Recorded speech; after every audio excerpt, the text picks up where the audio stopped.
Imaginez que vous vous réveillez tous les jours dans un monde où les mots que vous utilisez façonnent votre façon de penser.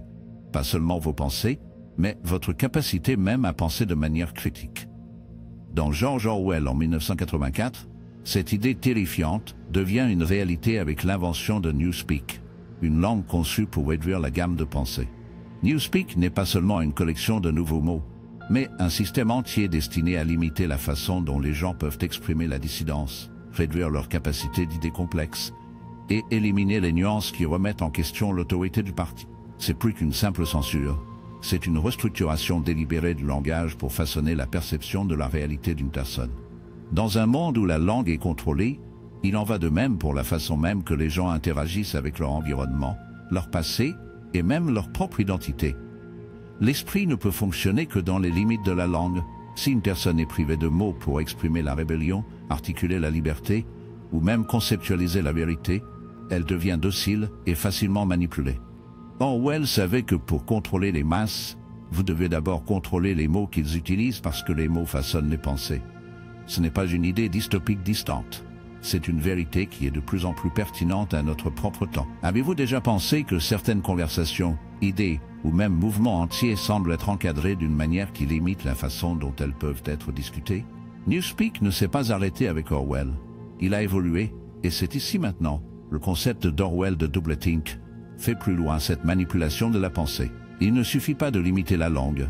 Il faut également former l'esprit à embrasser les contradictions, à tenir deux idées opposées simultanément sans le moindre sens de la dissonance cognitive.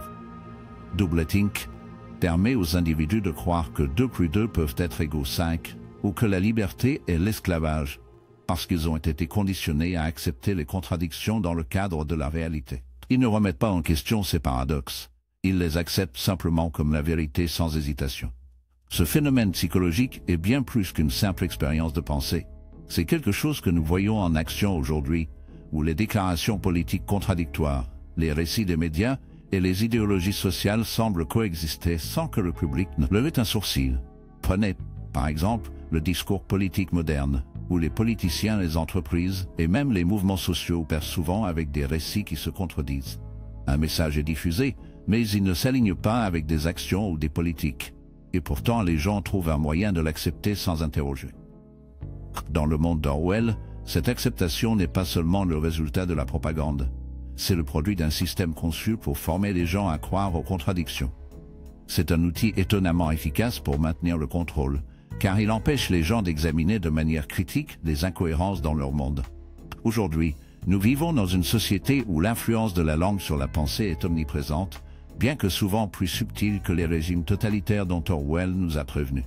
Newspeak n'est peut-être pas la langue officielle du monde moderne, mais nous assistons certainement à une manipulation de la langue à grande échelle. Les politiciens, les médias et les sociétés recadrent constamment le langage pour façonner la perception du public et contrôler le récit.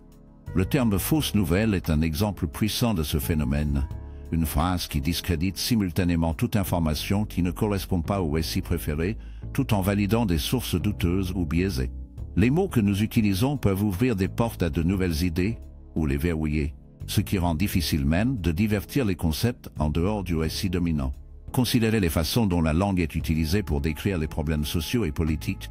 Des termes comme « mieux annuler la culture ou la de la justice sociale » ont évolué de manière à porter des connotations chargées et polarisantes. Ce qui a commencé comme des tentatives pour discuter des problèmes sociaux importants a été armé, manipulé pour s'adapter aux agendas spécifiques.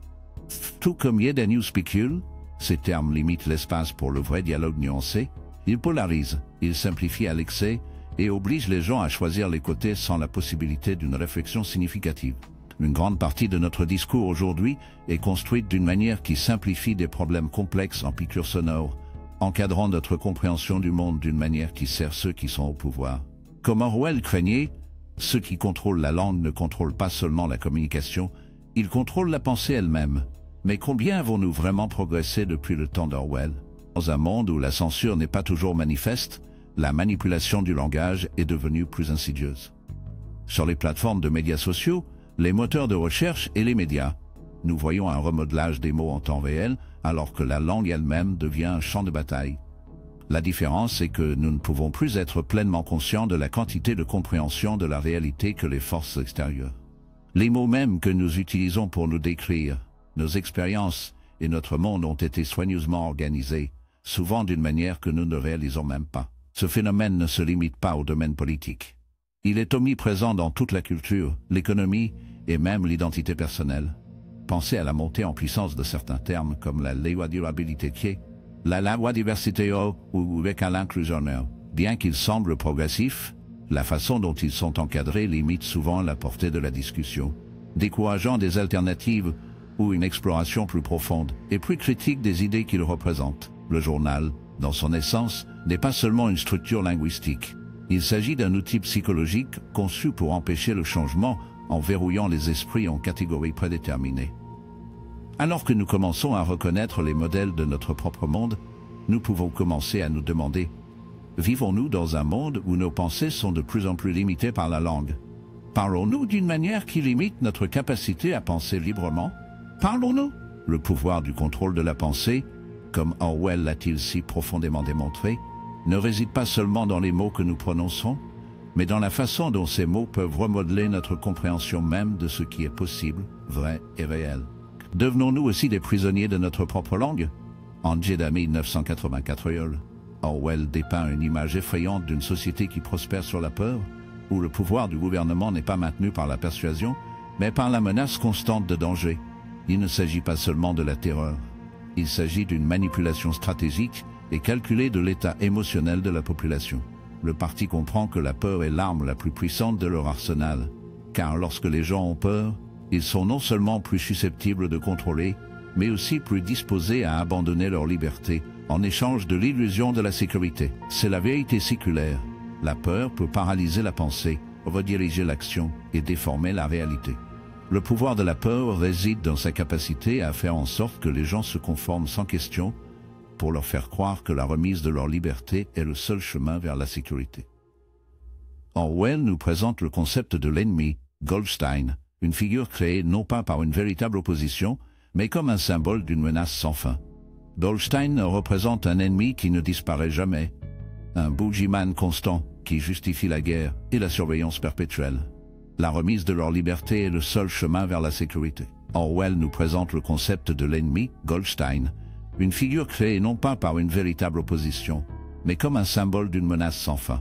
Goldstein représente un ennemi qui ne disparaît jamais, un boogeyman constant qui justifie la guerre perpétuelle, la surveillance et le contrôle. En concentrant la peur collective des gens sur cet ennemi invisible, mais toujours présent, le parti garantit que les citoyens ne remettront jamais en question l'autorité de leurs dirigeants. Cet ennemi devient un outil d'unité, un moyen de rallier les masses sous couvert de protection. Mais la vérité est que Goldstein n'est pas réel. C'est une fiction, une arme de manipulation de masse. Ce principe résonne profondément dans notre monde contemporain, où la peur est souvent exercée par les gouvernements, les sociétés et même les médias pour justifier des actions qui pourraient autrement sembler scandaleuses. Regardez comment les crises, qu'elles soient réelles ou exagérées, sont utilisées pour justifier des invasions de la vie privée, une augmentation de la surveillance et l'expansion du pouvoir du gouvernement en période de guerre, des catastrophes naturelles ou une instabilité politique. La peur devient l'excuse parfaite pour adopter une législation qui restreint les libertés individuelles. On nous dit que la sécurité doit avoir le détriment de la vie privée, que la sécurité nécessite le contrôle et que la liberté doit être sacrifiée pour la protection. Mais jusqu'où pouvons-nous permettre à cela avant de réaliser que ce que nous abandonnons n'est pas seulement notre liberté, mais notre humanité? Il est important de reconnaître que la peur n'est pas seulement quelque chose qui nous arrive, c'est quelque chose qui est conçu. C'est une émotion qui peut être cultivée et dirigée avec une précision remarquable. Les médias jouent un rôle énorme à ce sujet, façonnant subtilement nos peurs et nos angoisses à travers des titres et des histoires sensationnalisées conçues pour provoquer des réactions émotionnelles. Que ce soit la peur d'un ennemi étranger, la peur de perdre notre emploi ou la peur de l'effondrement social, nous sommes constamment bombardés de messages conçus pour nous faire peur. Tout comme en 1984, plus nous craignons, moins nous en demandons. Mais la partie la plus dangereuse de la peur en tant qu'outil de contrôle est la façon dont elle fonctionne à un niveau subconscient. En 1984, le parti ne veut pas simplement contrôler les actions, il veut contrôler les pensées. La peur, comme nous le montre Orwell, est un moyen de faire agir les gens d'une manière instinctive plutôt que raisonnée. Il oblige les individus à en mode survie, où leur objectif principal devient la sécurité personnelle plutôt que le changement politique ou social. La peur ne permet pas de remettre en question le statu quo. Il ne fait que les gens enfermés dans un état de soumission perpétuelle. C'est là que nous commençons à voir les liens avec notre propre monde. À quelle fréquence entendons-nous parler des crises, des pandémies, du terrorisme ou de l'effondrement économique, pour constater que notre réponse est une reddition de nos droits instinctifs? À quelle fréquence faisons-nous des choix par peur, pour réaliser plus tard que nous avons abandonné plus que nous n'avons jamais prévu? Nous voyons également le pouvoir de la peur, et comment il façonne notre vision du monde.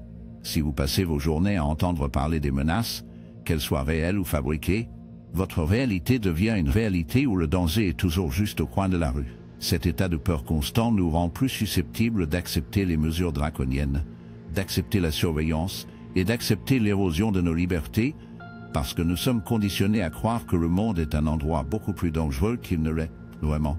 Le parti en 1984 savait qu'en créant cette peur éternelle sous-jacente, elle pourrait contrôler non seulement les actions mais les pensées. Il pouvait façonner une société qui avait trop peur d'agir contre elle. Nous sommes conditionnés à croire que le monde est un endroit beaucoup plus dangereux qu'il ne l'est vraiment. Le parti en 1984 savait qu'en créant cette peur sous-jacente éternelle, elle pourrait contrôler non seulement les actions mais les pensées. Il pouvait façonner une société qui avait trop peur d'agir contre elle, trop terrifiée pour même penser à la rébellion. Dans notre monde, nous sommes de plus en plus entourés d'une culture de la peur. C'est une peur qui existe non seulement dans les gros titres, mais dans la façon dont nous vivons notre vie quotidienne, constamment inquiets de l'instabilité économique, de l'effondrement environnemental ou de la prochaine crise politique. La peur est une force puissante, et lorsqu'elle est soigneusement cultivée, il devient presque impossible de résister. Il est facile de voir comment la peur, lorsqu'elle est manipulée et amplifiée, peut éliminer nos libertés et nous convaincre de renoncer à plus de notre liberté que nous ne le séparerions volontiers. La prise de conscience la plus effrayante, cependant, est que nous ignorons souvent la profondeur de cette peur dans le tissu de notre société. La question est, sommes-nous suffisants pour l'arrêter avant qu'il ne nous consomme complètement? Orwell 1984 nous présente le concept terrifiant selon lequel l'histoire elle-même peut être réécrite, non seulement dans le sens de modifier les enregistrements, mais en effaçant des passés entiers et en reprogrammant des souvenirs collectifs. Cette manipulation du passé n'est pas un simple outil pour le parti, c'est le fondement sur lequel leur puissance est construite. Dans le monde de 1984, le ministère de la Vérité est chargé de modifier constamment des enregistrements historiques, changeant de fait pour s'aligner sur le récit en constante évolution du parti. Le slogan « Qui contrôle le passé contrôle l'avenir », qui contrôle le présent contrôle le passé, résume l'essence du pouvoir totalitaire. En changeant constamment ce que les gens croient être vrai dans le passé, le parti garantit qu'il ne sera jamais remis en question ou renversé. Le passé n'est plus une réalité fixe, il devient une substance fluide et malléable, facilement façonnée pour répondre aux besoins du moment présent. La partie terrifiante de cela est que les citoyens de l'Océanie sont non seulement obligés d'accepter ces révisions, mais ils sont également faits pour oublier entièrement la vérité. La mémoire elle-même est modifiée à un point tel que les gens croient aux histoires qui n'ont jamais existé. L'idée de la réalité objective devient sans importance parce que, dans ce monde, ce qui est vrai, c'est ce que le parti dit est vrai, et ce qui était vrai hier est sans importance s'il contredit la réalité actuelle. Cette manipulation du passé garantit que le parti n'a jamais tort, il crée simplement une nouvelle histoire chaque fois que nécessaire.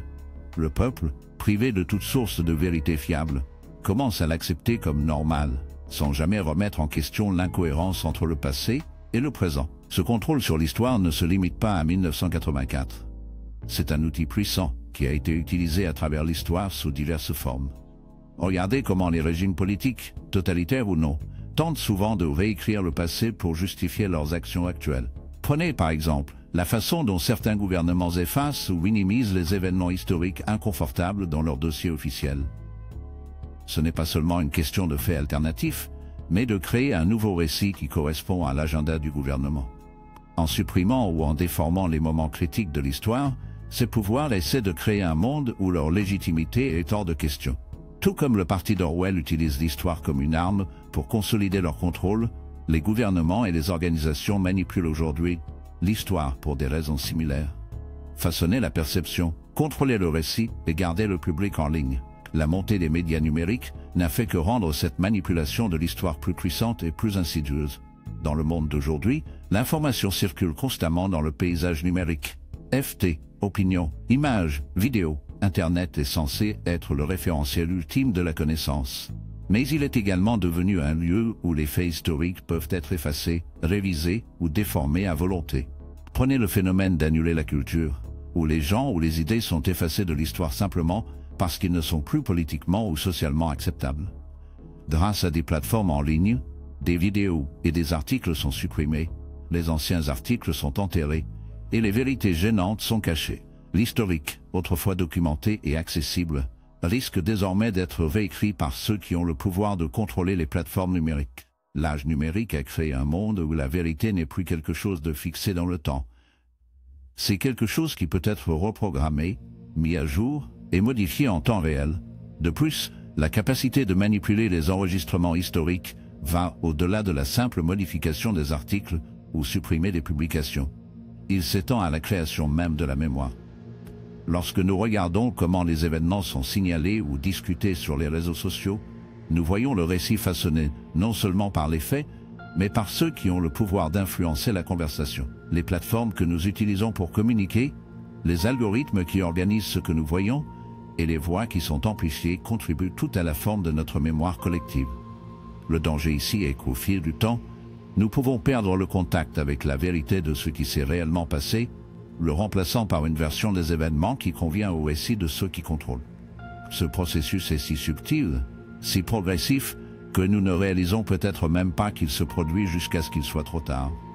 La perte d'une histoire objective et immuable est également une perte d'identité. Notre compréhension de qui nous sommes, d'où nous venons, et de notre arrivée là où nous sommes est construite sur le fondement de la vérité historique.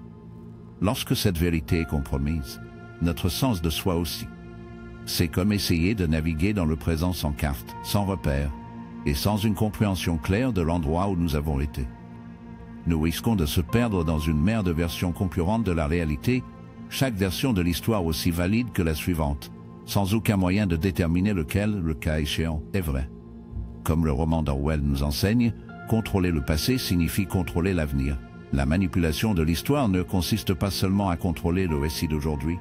Il s'agit de façonner l'avenir d'une manière qui garantit que la domination du parti se poursuit. Dans le monde d'aujourd'hui, cette manipulation peut être tout aussi omniprésente. La question que nous devons nous poser est quelle part de ce que nous savons du passé est vraiment la vérité, et quelle part a été soigneusement conçue pour s'adapter à un programme particulier. Dans un monde où l'histoire peut être effacée, reprogrammée et réécrite, comment pouvons-nous nous assurer de rester ancrés dans la réalité de ce qui s'est réellement passé? Et comment pouvons-nous éviter de devenir les victimes de nos propres souvenirs manipulés? En 1984, George Orwell présente l'idée de Big Brother, une figure qui symbolise le pouvoir invasif de la surveillance constante. Alors que dans le roman, cette surveillance est manifeste et oppressive. Aujourd'hui, la réalité est beaucoup plus insidieuse. Le concept de surveillance de masse d'Orwell n'était pas seulement une prédiction d'un avenir dystopique. Ce fut un avertissement sur la façon dont l'érosion de la vie privée entraînerait l'effondrement de la liberté. Le parti en 1984 utilise la surveillance comme un outil non seulement pour surveiller ses citoyens, mais pour assurer leur conformité. Les caméras dans tous les coins, les microphones cachés dans chaque pièce, les yeux toujours regardés de Big Brother, tous d'entre eux servent à créer une atmosphère où les gens ne se sentent plus libres de penser, d'agir ou même de parler sans crainte de représailles. La partie la plus insidieuse de cela est que la surveillance n'est pas seulement pour la punition, c'est pour le contrôle. Le parti comprend que lorsque les gens sont constamment conscients qu'ils sont surveillés, ils commenceront à contrôler eux-mêmes. Dans notre monde aujourd'hui, la surveillance est devenue une partie inséparable de la vie quotidienne. Nous sommes constamment surveillés, non seulement par les gouvernements ou les forces de l'ordre, mais par les sociétés, les plateformes de médias sociaux et même nos propres appareils. Il est facile d'oublier que chaque fois que nous déverrouillons nos téléphones, naviguons sur Internet ou publions sur les réseaux sociaux, nous laissons derrière nous une trace de données qui sont collectées, analysées et utilisées pour prédire notre comportement. Cela peut sembler bénin au début, mais cette surveillance constante a des conséquences d'une grande portée. Tout comme en 1984, où les citoyens sont poussés à l'autocensure en raison du regard omniprésent de Big Brother, nous avons également commencé à nous éviter de dire certaines choses. Nous adaptons nos actions pour répondre aux attentes des algorithmes. Nous émoussons notre vrai moi afin d'éviter les conflits ou le jugement. Cette surveillance n'est plus seulement une présence physique. Il est intériorisé, tissé dans le tissu de notre existence quotidienne. Considérez la montée en puissance de la technologie de reconnaissance faciale, qui a fait son chemin dans tout, des pratiques d'application de la loi aux milieux commerciaux. Ce qui était autrefois la science-fiction à l'époque d'Orwell fait désormais partie de la vie quotidienne. Les caméras sont partout, surveillant nos mouvements, nos comportements et nos identités.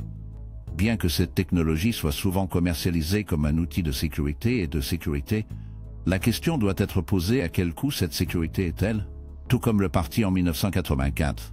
On nous dit que la surveillance est pour notre propre bien, qu'elle nous protégera contre la criminalité, le terrorisme et les troubles. Mais la question demeure: quelle part de notre liberté sommes-nous prêts à sacrifier au nom de la sécurité?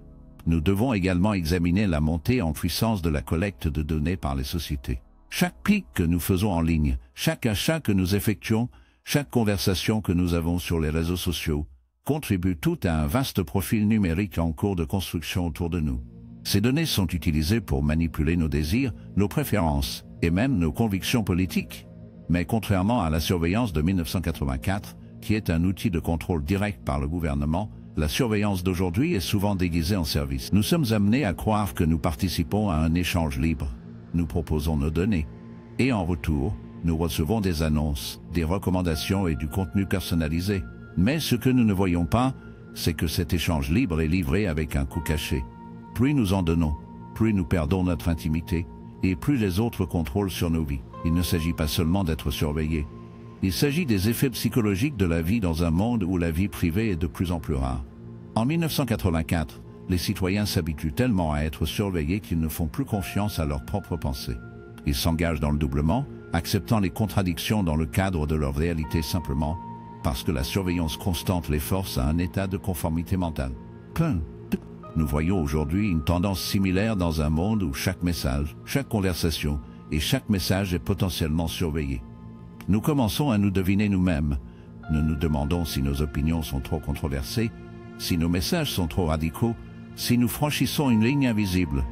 Et tout comme les citoyens de l'Océanie, nous autocensurons. Nous avons peur de dire la vérité, d'exprimer nos vraies pensées, car la possibilité toujours présente de surveillance signifie que nos vies privées ne sont plus vraiment privées. Cette érosion de la vie privée n'est pas seulement un inconvénient, c'est une menace fondamentale pour notre liberté. La confidentialité est essentielle à l'individualité. C'est par la vie privée que nous avons l'espace pour penser, pour former des opinions, pour explorer des idées sans crainte de jugement ou de représailles. Lorsque nous perdons l'intimité, nous perdons la capacité d'être vraiment libres. En 1984, cette perte d'intimité est décrite comme la forme de contrôle ultime. La capacité du parti à surveiller tous les aspects de la vie, réfléchir à chaque action, à chaque interaction, renforce l'individu impuissant. Dans notre monde, bien que les outils de la surveillance ne soient pas aussi manifestes que ceux de la vision d'Orwell, ils ne sont pas moins dangereux. La vraie question est: sommes-nous conscients des coûts de cette surveillance? Et sommes-nous prêts à sacrifier notre vie privée par souci de commodité ou de sécurité? En fin de compte, l'histoire de la surveillance de masse est une histoire sur la confiance. La confiance dans nos gouvernements, notre confiance dans les sociétés et la confiance dans les systèmes qui ont été mis en place pour nous protéger. Mais combien de confiance devrions-nous placer dans ces systèmes? Combien devrions-nous être prêts à nous rendre? Comme le prévient Sylvie van der Well en 1984, un monde sans intimité est un monde sans liberté. C'est à nous de décider à quel point nous sommes prêts à laisser les yeux toujours regarder de Big Brother, sous ses différentes formes, façonner nos vies et notre monde. En 1984, George Orwell dépeint une image d'un monde où l'individualité n'est pas seulement supprimée, il est effacé. Dans cette société, penser différemment n'est pas simplement découragé, c'est un crime. Le concept de l'île crime de pensée isolée est au cœur de la capacité du régime à maintenir le contrôle total. Le pouvoir du parti provient de la conformité absolue de ses citoyens.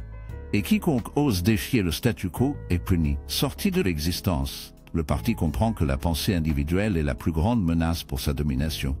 Si les gens sont autorisés à penser librement, ils peuvent remettre en question le récit du parti, ce qui pourrait conduire à la rébellion. Par conséquent, la destruction de l'individualité devient la pierre angulaire de la stratégie du parti pour maintenir son emprise sur le pouvoir. La réalité de cela est que lorsque l'individualité est écrasée, La capacité de penser de manière critique aussi. Les gens ne sont plus capables de remettre en question leur environnement ou de contester l'ordre établi. Le système impose une uniformité de pensée qui imprègne tous les aspects de la vie. Il ne s'agit pas seulement de contrôler. La réalité de cela est que lorsque l'individualité est écrasée, la capacité de penser de manière critique aussi. Les gens ne sont plus capables de remettre en question leur environnement ou de contester l'ordre établi.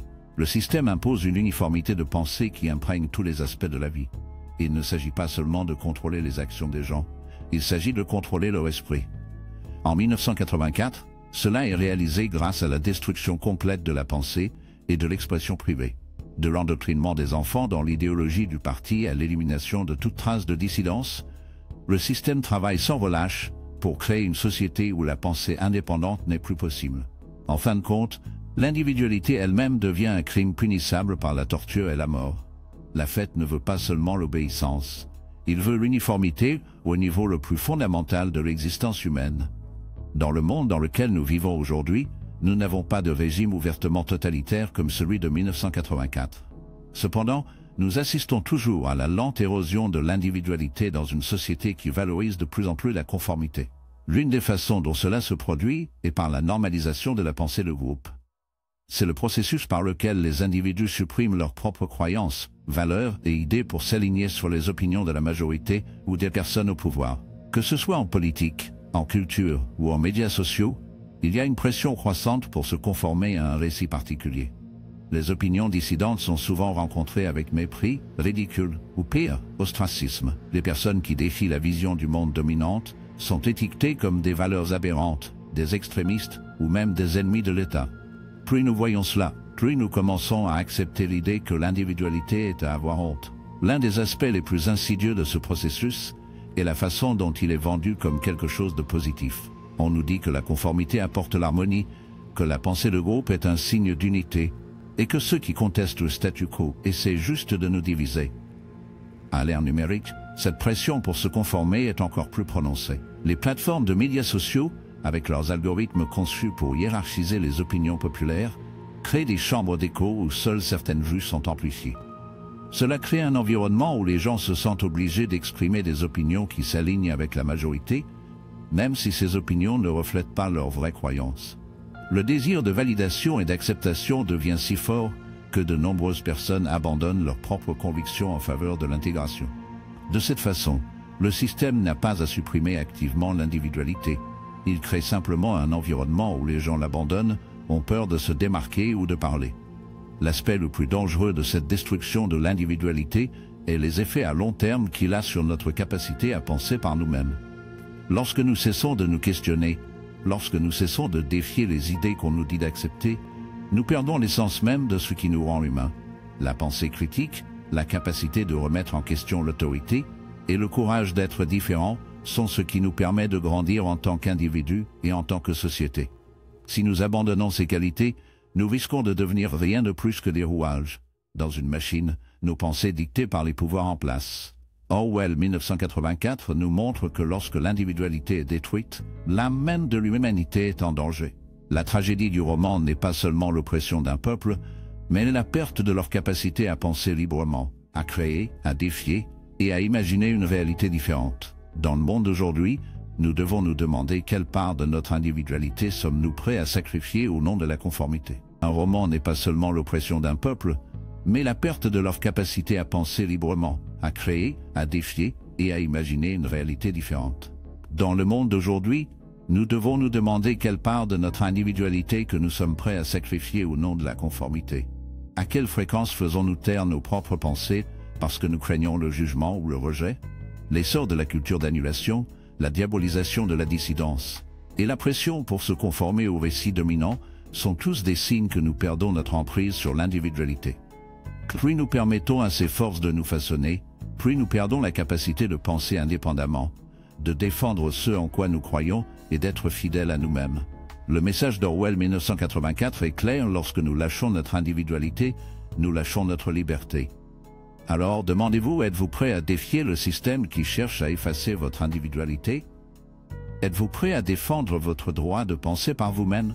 Aujourd'hui, le monde n'est peut-être pas la dystopie exacte que Orwell nous a averti, Mais les forces qui cherchent à nous contrôler et à façonner nos pensées sont toujours aussi réelles. Si nous ne faisons pas attention, nous pouvons nous retrouver à vivre dans un monde où l'individualité n'est plus possible. Si vous avez trouvé cette vidéo qui stimule la réflexion, assurez-vous de laisser un semblable, abonnez-vous et frappez la cloche de notification afin que vous puissiez nous rejoindre dans ce voyage de réflexion profonde. N'oubliez pas, de nouvelles vidéos chaque jour explorant les idées qui façonnent notre monde et notre esprit. Restez curieux, restez éveillés et continuez à interroger.